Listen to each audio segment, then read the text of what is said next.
বাপের সম্মানের, কিন্তু মেয়ের বাপের গলায় পাড়া দিয়ে যৌতুক নেওয়াটা সম্মান ইজ্জতের নয়। আজকে সমাজে যৌতুক আছে, সমাজে মাদক আছে, বড়দের সম্মান নাই, ছোটদের স্নেহ নাই। নবীজি বলেছেন ছোটদেরকে যারা স্নেহ করে না, বড়দের সম্মান অনুযায়ী যারা ইজ্জত করে না, ফালাইসা মিন্না, তারা আমি নবী মুহাম্মদুর রাসূলুল্লাহর দলভুক্ত, উম্মতভুক্ত নয়। এই বাবাজিরা, মুরব্বীরা, আপনাদেরকে বলি, এই সুন্নতটা আজকের এই বলে ট্যাকেরাটি পীর সাহেব বা পীরজাদা যাই বলেন, আমি নিজেকে বড় করতে চাই না, ছোটই করি। এই মৃত্যু পর্যন্ত এই আমলটা মনে রাখবেন। নিজের বাচ্চা হোক, শত্রুর বাচ্চাও যদি হয়, বাচ্চা ছেলেদেরকে স্নেহ করবেন, স্নেহের দৃষ্টিতে তাকাবেন। রাসূলুল্লাহ সাল্লাল্লাহু আলাইহি ওয়াসাল্লাম এই জায়গায় আতর নিতেন, এখানে। কারণটা কি? আমরা তো আতর এখানে নেই, নবী এখানে নিতেন কেন? নবী এখানে আতর নিতেন, বাচ্চা ছেলেদেরকে পেলেই নবী আগে সালাম দিতেন। রাসূলুল্লাহ আগে সালাম দিতেন, বাচ্চার সাথে একটু হাসি মুখে, মুস্কি মুখে কথা বলতেন, একটু মাথার উপর দিয়ে হাত বুলাই দিতেন। এই জায়গায় রাসূলুল্লাহর আতর থাকতো। যেই বাচ্চার গায়ে রহমাতুল্লাহ লিল আলামিনের হাতটা পড়তো, 2 দিন 5 দিন 1 সপ্তাহ পর্যন্ত লোকেরা বলতো এই বাচ্চার গায়ে মুহাম্মদ ইবনে আব্দুল্লাহর হাত পড়েছে। এই যে স্নেহ। বাচ্চারা মসজিদে গেলে অনেকেই রাগ করেন, আরে বাচ্চা যদি মসজিদে প্রস্রাব পায়খানা না করে তো রাগ কেন করবেন?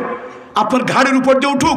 হাসান হোসাইন রাদিয়াল্লাহু তাআলা আনহুমা নবীজি সিজদায় পড়েছে, আমার হাবিবে কিবরিয়ার এই কান পর্যন্ত চুল ছিল, বাবরিটা কান পর্যন্ত ছিল, কখনো কখনো কাঁধ পর্যন্ত হতো।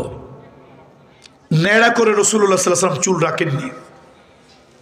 হালক কাসার এগুলি উমরার ব্যাপার, হজের ব্যাপার। রাসূলুল্লাহ স্বাভাবিক চুল ছিল কান পর্যন্ত অথবা কাঁধ পর্যন্ত। হাসান হোসাইন রাদিয়াল্লাহু তাআলা আনহুমা নবীজির পিঠে উঠতেন, সিজদায় পড়েছে। রহমতের নবী, দো জাহানের বাদশা সিজদায় পড়েছে। তার চুল ধরে নাতি হে গোড়াহাট বলতেছে, ফাতেমা রাগ হচ্ছে, আলী রাগ হচ্ছে, চোখ রাঙানি দিচ্ছে। নবীজি নামাজ শেষ করে বলেছেন, খবরদার, ওরা আমার কলিজার টুকরা, ওদেরকে কোনো ব্যথা দিবে না। মসজিদে নববীতে রাসূলুল্লাহ সিজদায় পড়ে আছে, ছোট্ট বাচ্চা গিয়ে কাঁধের উপরে উঠছে। জিবরাইল এসে বলছে, ইয়া রাসূলুল্লাহ, মাথা উঠাবেন না, সিজদা থেকে মাথা উঠাবেন না, যতক্ষণ পর্যন্ত তৃপ্তি হয়ে নিচের থেকে নেমে না যাবে ততক্ষণ মাথা উঠাবেন না।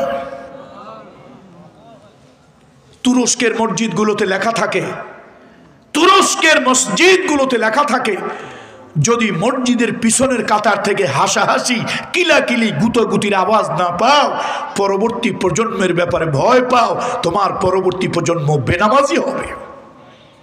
ছোট্ট বাচ্চারা আসুক, মাথার উপরে উঠুক, ঘাড়ের উপরে উঠুক, যা ইচ্ছা তাই করুক, শুধু প্রস্রাব পায়খানাটা না করলেই হয়েছে।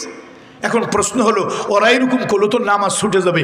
ভাই, আপনার নামাজটা যদি কাঁচের গেলাসের মতো এত নরম হয় যে নামাজ ছুটে যাবে, এই নামাজ দিয়ে আপনি জাহান্নাম থেকে নিজেরে বাঁচাবেন কেমনে?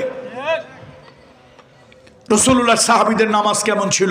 আনতা আবুদাল্লাহা কাআন্নাকা তারাহু ফাইন লাম তাকুন তারাহু ফাইন্নাহু ইয়ারাক। কারো শরীর থেকে যদি রক্ত বের হয়ে গড়িয়ে পড়ে, কারো শরীর থেকে যদি রক্ত বের হয়ে গড়িয়ে পড়ে, তাহলে তার উযু ভেঙে যায়। যুদ্ধের ময়দানে সাহাবীদের এরকম তীর লেগেছে, এরকম আঘাত খেয়েছে যে কোনোভাবে ধরতে পারছে না, নামাজে দাঁড় করিয়ে দিয়েছে, সব ভুলে আল্লাহর দিকে মোতাওয়াজ্জু হয়ে আছে, পাও থেকে তীর খুলে ফেলেছে, সাহাবী টেরই পায়নি। ওইটা হলো জাহান্নাম থেকে বাঁচার নামাজ। আপনি আমি যা করি এটা নামাজ না, এটা আওয়াজ। এই জন্য আসুন, ছোট্ট বাচ্চাদেরকে, শত্রুর বাচ্চাও যদি হয়, আরে হিন্দুর বাচ্চাও যদি হয়, হোক না, অসুবিধা কি? তার সাথে সুন্দর ব্যবহার। ইন্নাল্লাহা ইয়া'মুরু বিল আদলি ওয়াল ইহসান। আল্লাহ তাআলা আদল করার জন্য, আল্লাহ তাআলা সুবিচার করার জন্য, আল্লাহ তাআলা ইহসান করার জন্য বলেছেন। আল্লাহর নির্দেশ, আল্লাহ তাআলা সুবিচার করার জন্য বলেছেন একটা কল্যাণময় রাষ্ট্র যদি ভালো রাষ্ট্র হয় ওই রাষ্ট্রে গরিব বিচার পাবে, বড়লোক বিচার পাবে, কালো মানুষ বিচার পাবে, ফর্সা মানুষ বিচার পাবে। যেই রাষ্ট্রের দল দেখে বিচার হয়, যেই রাষ্ট্রে ধন দৌলত দেখে বিচার হয়, ওই রাষ্ট্র জালিমের রাষ্ট্র, কল্যাণময় রাষ্ট্র নয়। কথা ঠিক কিনা বলেন? এই যুবক বন্ধুরা, স্কুল কলেজের বন্ধুরা, পড়াশোনা যারা করছো, একটা কল্যাণময় রাষ্ট্র যদি হতে হয় সর্বপ্রথম সে রাষ্ট্রের নাগরিক তার সুবিচার পাবে, ন্যায় বিচার পাবে, ইনসাফ পাবে। আমার দেশে সুবিচার ন্যায় বিচার গত 15 বছর, 15.5 বছর শুধুমাত্র দলীয় লোকদের বিচার ছিল, মজলুম লোকদের কোনো বিচার তারা পায় নাই। আল্লামা সাইদি সাহেবের মতো একজন শহীদ আল্লাহর ওলি, তাকে যুদ্ধ অপরাধী বানিয়ে এরপরে শাহবাগে বিরানি দিয়া, কন্ডম দিয়া, লোকজন রেখে মাসের পর মাস মিছিল দিয়া আদালতের আইন পরিবর্তন করে তাকে ফাঁসির অর্ডার দেওয়া হয়েছিল। 140 জন লোক, 42 জন লোক একদিনে ফাঁসির রায়ের অর্ডার হওয়ার পরে শহীদ হয়ে গেছে। এরপরে তারা আমৃত্যু কারাদণ্ড দিলে তার পক্ষে একজন অমুসলিম হিন্দু সাক্ষী দিতে গেল। আমার দেশ কত জালিম! এই সরকারি কিছু কর্মচারীরা, দলীয় কিছু দালাল গোলামেরা রাষ্ট্রের খায়, রাষ্ট্রের বেতন পায়, আর দলীয় সামসামি করে সেখান থেকে সেই লোকটাকে চুরি করে, হাইজ্যাক করে পাশের দেশে পুশ ইন করে দিল। শুনুন, আদালতে সুবিচার যদি না থাকে ওই রাষ্ট্রে রহমত আর বরকত থাকে না। সুবিচার থাকতে হবে। আপনার ভিন্ন দলের হোক, ভিন্ন মতের হোক, সুবিচার পাবে। ইন্নাল্লাহা ইয়া'মুরু বিল আদলি ওয়াল ইহসান। আল্লাহ তাআলা প্রথম ন্যায় বিচারের কথা বলেছেন। এই গ্রামের মুরব্বীরা, মুরব্বী বাবাজিরা আল্লাহর জান্নাতে যেতে চান, আল্লাহর আকাশের ছায়া তলে ছায়া পেতে চান, নবীজির হাদিস থেকে বলে যায় 7 শ্রেণীর লোককে আল্লাহ তাআলা আকাশের ছায়া তলে ছায়া দেবেন, আরশের ছায়া তলে ছায়া দেবেন। তার মধ্যে এক শ্রেণী হলো যেই দেশ গ্রামের মুরব্বীরা কোনো বিচার সালিসিতে যাবেন টাকা পকেটে নিয়ে, টাকার জন্য নয়, দলের জন্য নয়, গোষ্ঠীর জন্য নয়, আল্লাহকে হাজির নাজির জেনে সুবিচার ন্যায় বিচার যারা করবেন, এই মুরব্বীগুলোরে আল্লাহ তাআলা ধরে ধরে কিয়ামতের ময়দানে আল্লাহর আরশের ছায়া তলে আল্লাহ তাআলা তাদেরকে ছায়া দেবেন। এহসান করার জন্য আল্লাহ বলেছে। এহসান কি? এহসান হলো করুণা, দয়া। আপনি গাড়িতে যাইতেছেন, গাড়িতে যাচ্ছেন, আপনি গাড়ির ভিতরে একটা সিট ফাঁকা নাই, একটা মহিলা উঠছে, এই মহিলার হাতের মধ্যে শাখা পড়া, মহিলার কপালে সিঁদুর লাগানো। আচ্ছা, আপনি কি বুঝছেন বলেন তো? মহিলা কি? হিন্দু। কিন্তু তার শরীরের দিকে এক নজর দিয়ে দেখলেন মহিলাটা গর্ভবতী। গর্ভবতী, কোনো সিট ফাঁকা নাই। আমার আল্লাহর ইসলাম, আমার মদিনাওয়ালার ইসলাম হলো তার হাতের শাখার দিকে তুমি নজর দিও না, তার কপালে সিঁদুরের দিকে নজর দিও না। সে হিন্দু, বৌদ্ধ, খ্রিস্টান, মুসলমান, এদিকে তাকাইও না। সে একজন গর্ভবতী মা। বলুন সে কি? বলুন, সে একজন গর্ভবতী মা। তুমি সিটটা ছেড়ে দিয়ে তাকে একটু বসতে দাও। নবীজির ভাষায়, কোরআনের ভাষায়, ইসলামের ভাষায় এটার নাম ইহসান। বলেন এটার নাম কি? একটু আওয়াজ দিয়ে বলেন এটার নাম কি? ইহসান। ইন্নাল্লাহা ইউহিব্বুল মুহসিনিন। যারা ইহসান করে আল্লাহ তাদেরকে ভালোবাসেন। ইন্নাল্লাহা ইয়া'মুরু বিল আদলি ওয়াল ইহসান। আল্লাহ তোমাদেরকে সুবিচার করার নির্দেশ দিয়েছে এবং ইহসান করার নির্দেশ দিয়েছে।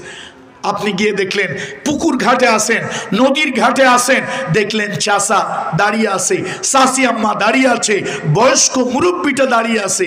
আপনি তাকে একটু পানি উঠায় দিলেন, এক বালতি, এক কলস পানি উঠায় দিলেন। টয়লেটে মুরব্বী মানুষটা যাবে, আপনি আগে আসেন, চাচা আপনি আগে যান, কাকা আপনি আগে যান, একটু দিলেন। এই মানুষটার প্রতি আপনি ইহসান করলেন। ইসলাম বলে এটা মানবিক কাজ, মানবিক সৌন্দর্য। এটা আল্লাহ তোমাকে এর বিনিময় এত বড় পুরস্কার আল্লাহ দেবে। হাল জাযাউল ইহসান ইল্লাল ইহসান। বলেন আমার সাথে সবাই, হাল জাযাউল ইহসান ইল্লাল ইহসান। এই যে সামান্য একটা ইহসান তুমি করেছো, এই মহিলারে করেছো, চাচাকে করেছো, চাচিকে করেছো, বড় ভাইকে করেছো, একটা বয়স্ক লোককে করেছো, এর বিনিময় আল্লাহ তোমাকে নিজ হাতে উত্তম প্রতিদান আল্লাহ তোমাকে দিবেন। সুতরাং এই সমাজটা আজকে নষ্ট হয়ে গেছে। হিলফুল ফুজুল, বড় ভালো লাগছে আমার, এই হিলফুল ফুজুল পারে সমাজটাকে ভালো বানাতে, হিলফুল ফুজুল পারে সমাজ ভালো বানাতে। এই সমাজ পরিবর্তনের জন্য মিছিল দরকার নাই। আরে আমার কথা শোনেন, আমার বাপ লক্ষ লক্ষ মুরিদ ছিল, হাজার হাজার আলেম মুরিদ ছিল আমার বাবার। আমার অন্তত 5 জন শিক্ষক ছিল হিন্দু। ছোটবেলায় আমার আব্বা সব সময় বলতেন, সব সময় বাবা বলতেন, শিক্ষকের কোনো জাত ধর্ম নাই। শিক্ষকের কি নাই? শিক্ষক যে জাতের হোক, যে ধর্মের হোক, শিক্ষককে সম্মান করবেন। আজকে আপনাদের দেশের এই নষ্ট রাজনীতি আর বেয়াদব নেতাগুলি আপনার দেশটার শিক্ষা নষ্ট করেছে, শিক্ষা ব্যবস্থাকে নষ্ট করে দিয়েছে। জোরে বলেন ঠিক কিনা? ওই হাই স্কুলের টিচার আমাদের দলের না, ওইটারে ঠেঙ্গা। ওই কলেজের টিচার আমাদের দলের না, ওইটারে ঠেঙ্গা। এই শিক্ষাগুলো আসছে কোথা থেকে?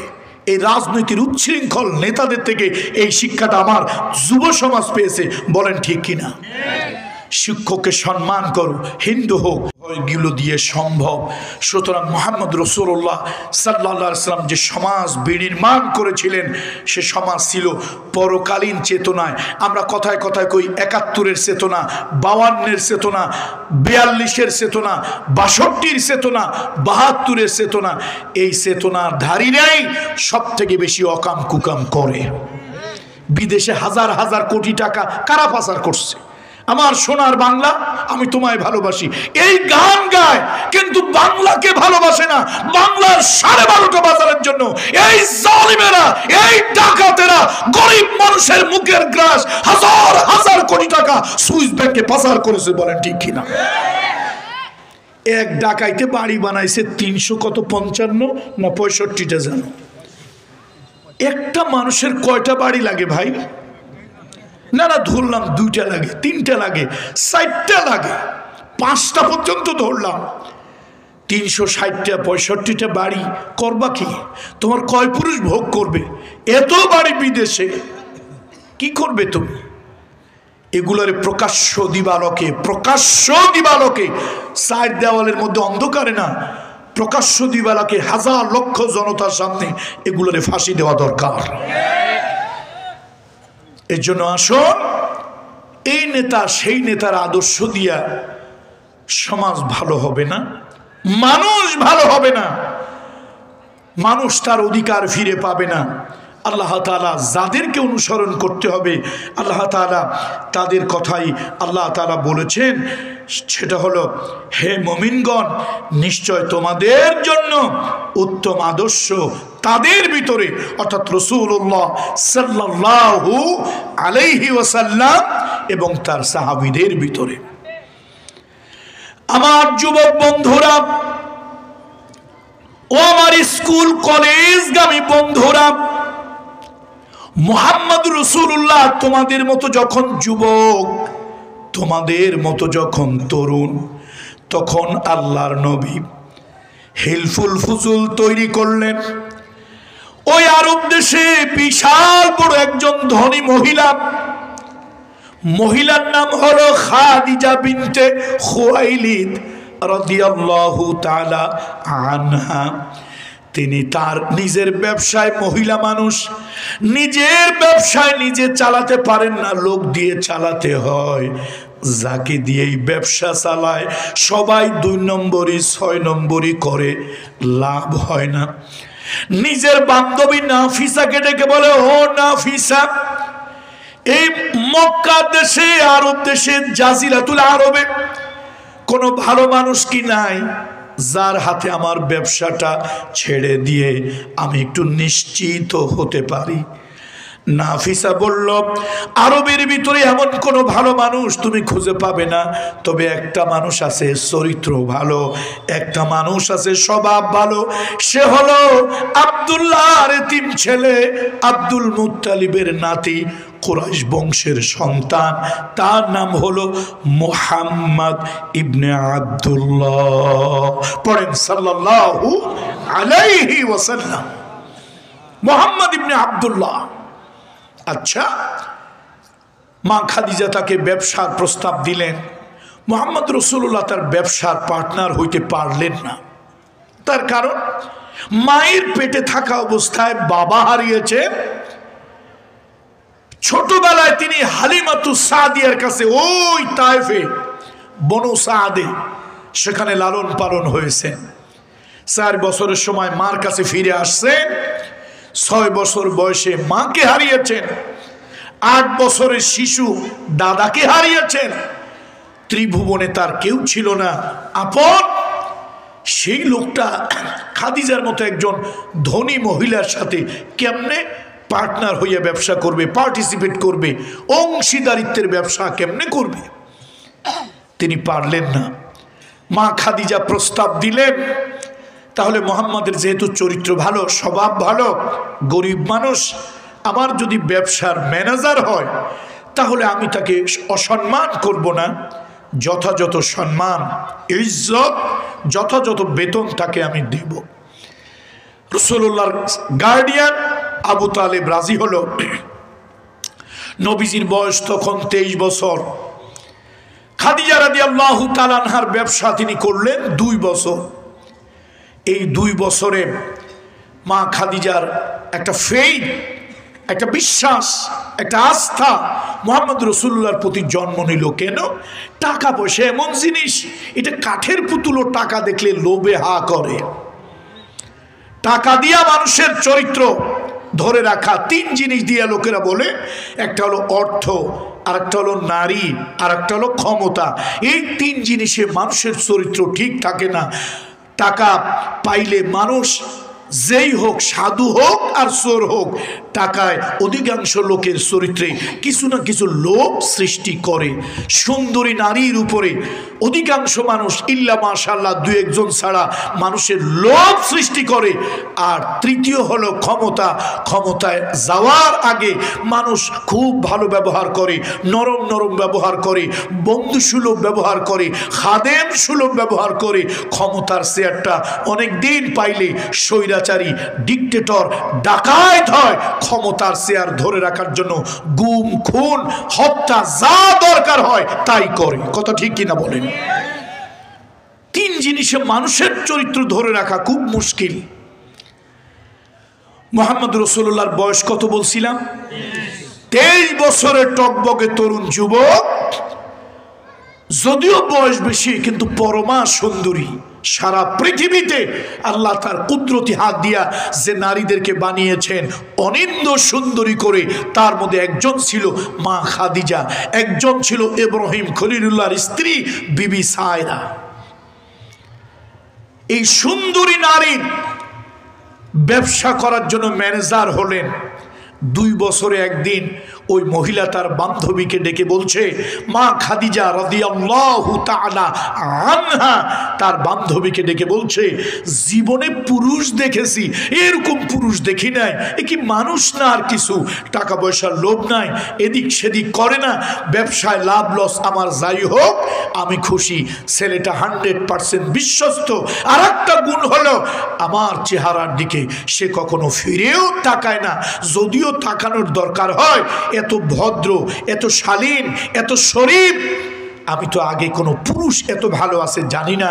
আমি তো পুরুষের কাছে আমার বিয়ে হয়েছে, বাচ্চা হয়েছে, পুরুষ জাতি আমার পছন্দ হয় নাই। এই জন্য আমি নিয়ত করেছি, ডিটারমাইন্ড হয়েছি, মন স্থির করেছি, জীবনে যতদিন বাঁচবো আর কোনো পুরুষের সাথে বিয়ে বসবো না, কোনো পুরুষের শয্যা সঙ্গিনী হব না।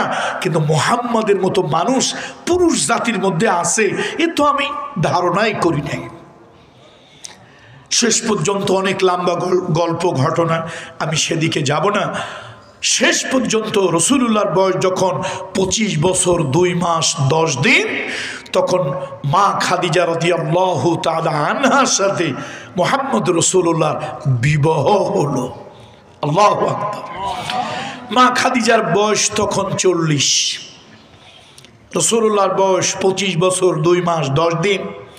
এই যে বয়সের একটা ডিসপ্যারিটি, বৈষম্য, রাসূলুল্লাহ সাল্লাল্লাহু আলাইহি ওয়াসাল্লাম মুহাম্মদ রাসূলুল্লাহ সাল্লাল্লাহু আলাইহি ওয়াসাল্লাম মা খাদিজার সাথে দাম্পত্য জীবন শুরু করলেন।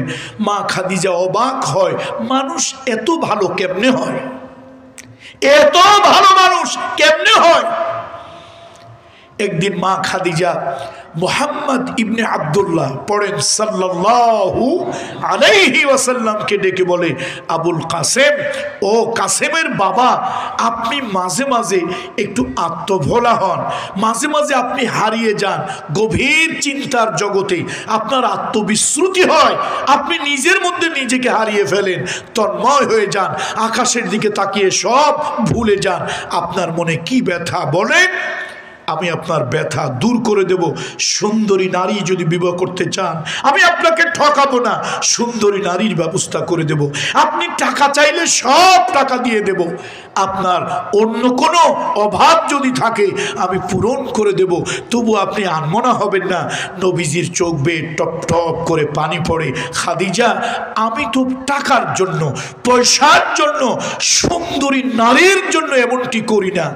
আমি চিন্তা করি আমাকে কে বানিয়েছেন, কেন বানিয়েছেন, কোন জন্য বানিয়েছেন, এই পৃথিবীতে আমি কোন কারণে আসলাম, আমি সেই মহামহিম সৃষ্টিকর্তাকে নিয়ে চিন্তা করি। মা খাদিজা বললেন, আপনি ঠিক বলেছেন। তার কারণ হলো আপনাকে আমি টাকা দিয়েছি, আপনি টাকা নেন না। বারবার বলার পরে আপনি টাকা নিয়েছেন। আমি একটু গোয়েন্দাগিরি করেছি, এই টাকা নিয়ে আপনি কোন জায়গা যান, কি করেন, আমি গোয়েন্দাগিরি করে দেখেছি। আপনি টাকা দিলে নেন না, জোর করে দিলে আপনি নেন। সেই টাকাগুলি কোনো না কোনো বিধবা নারী, কোনো না কোনো কন্যা দায়গ্রস্ত পিতা, কোনো না কোনো এতিমের জন্য আপনি খরচ করেন। আমি বুঝতে পারলাম টাকা পয়সা ধন দৌলতের লোভ আপনার মধ্যে নাই। আমার বাড়িতে কত সুন্দরী আত্মীয়দেরকে দাওয়াত দিয়েছি, কত সুন্দরী সুনয়না সুদর্শনা, কত তরুণী যুবতী আমার বাড়িতে আত্মীয় হয়ে আসছে, মেহমান হয়ে আসছে। ও আবুল কাসেম মুহাম্মদ, আপনি কোনোদিন তাদের দিকে ফিরেও তাকান নাই, বাঁকা চোখে দেখেন নাই। আমি বুঝতে পেরেছি নারীর আসক্ত আপনি নন, ধন দৌলতের আকৃষ্ট আপনি নন, ক্ষমতার জন্য আপনি পাগল নন। ও আবুল কাসেম মুহাম্মদ, আপনার মতো একটা ভালো মানুষ আমি জেলখানায় আটকায় রাখতে চাই না। আপনাকে আমি মুক্ত করে দিলাম। আপনি যতদিন পর্যন্ত ওই মহামহিম প্রভু, ওই মহামহিম স্রষ্টা, ওই মহামহিম আল্লাহ, তার পরিচয় যতদিন না পাবেন ততদিন আপনি আল্লাহর ধ্যানে মশগুল থাকুন। আপনার সব দায়িত্ব আমি আমার কাঁধে উঠাইয়া নিলাম। মুহাম্মদ সাল্লাল্লাহু আলাইহি ওয়াসাল্লাম গারে হেরায় 5টা বছর সেখানে থেকেছেন। মা খাদিজা রাদিয়াল্লাহু তাআলা আনহা ওখানে খাবার পৌঁছে দিয়েছে, নিজে খায় নাই, নবীজির জন্য খাবার নিয়ে গেছে। কি উঁচু পাহাড়, সেইখানে একটা নারীর পক্ষে পৌরা একজন নারী, যার বয়স 50-এর কোটায়, সেই মানুষটা এইরকম জায়গায় খাবার নিয়ে যায়, নিজের মনটা ভালো লাগে না। এরকম একটা ভালো মানুষ তাকে একাকি না খাওয়াইয়া রেখে আমি কেমনে খাই? বাচ্চা কাচ্চাদেরকে খাওয়াতো, চামড়ার মশকে পানি নিত, পুটলির ভিতরে খেজুর, জবের ছাতু, গমের ছাতু নিয়ে তারপরে নিয়ে ওইখানে যেত। নবীজিকে গিয়ে দেখতো ধ্যানে মশগুল, আল্লাহর মোরাকাবায় মশগুল। আস্তে করে ডাক দিতেন, ইয়া মুহাম্মদ, আবুল কাসেম। নবীজি ভাবতো আমার ভালোবাসার নারী এসেছে। এই দুনিয়ায় স্ত্রীর থেকে ভালোবাসার পৃথিবীতে আল্লাহর সৃষ্টি জগতে আর কিছুই হতে পারে না। আমি এই জন্য সকলকে বলি, স্ত্রীদের প্রতি ভালোবাসা রাখবেন, সুন্নত। মা বোনরা যারা আছেন তাদেরকেও বলি, স্বামীর প্রতি ভালোবাসা রাখবেন, সুন্নত। হুন্না লিবাসুল লাকুম ওয়া আনতুম লিবাসুল লাহুন্না। সৃষ্টি জগতের প্রথম সম্পর্ক হলো স্বামী আর স্ত্রী। সৃষ্টি জগতের আল্লাহর সৃষ্টির প্রথম সম্পর্ক স্বামী আর স্ত্রী। এই জন্য দুনিয়ার সব থেকে কাছের সম্পর্ক, সব থেকে নিকটতম সম্পর্ক, সব থেকে মধুময় সম্পর্ক, সব থেকে প্রাচীন সম্পর্ক হলো স্বামী আর স্ত্রী। আগে বাপ মা না, আল্লাহ তাআলা আদমকে বানালেন আলাইহিস সালাম। বেহেশতের ভিতরে তার ভালো লাগে না, তার জন্য বানাইলেন কাকে? মা হাওয়াকে বানাইলেন। মা হাওয়ার সাথে বৈবাহিক বন্ধনে আল্লাহ আবদ্ধ করে দিলেন, স্বামী স্ত্রী সম্পর্ক তৈরি হলো।